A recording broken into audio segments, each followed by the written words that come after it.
Tole egaa kabajamtoota fi jaalatamtoota hordoftoota tiktaakii kiyyaa akkam jirtu ani nagaa kooti galanni Kiristoos faa ta'u baay'ee guddaan isin galateeffadha hawwii gaarii naaf hawwitanii ta'u jirtu biyya Beerut kun baay'ee anaaf natti tolee jira maatii gaarii bira waan naga'eef jechuudha. Egaa waaqayyo immoo gara biyya kootiitti nagaan nagashee hojii mataa kootii eegalee tiktaakiidhaanis immoo addaan hin bannu jedhee abdiin qaba.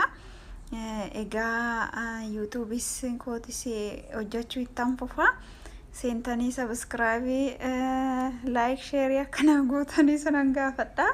Tokko kana lammaffaa immoo asii gallee hojii mataa keenyaa eegaluu akka qabnu dhaamsa kiyya kan yeroo maraati baay'een isin jaaladha. Oraa bulaasiniin jedha turtii gaarii hojii keessa sirriitti jabaadhati hojjedha asii galaati.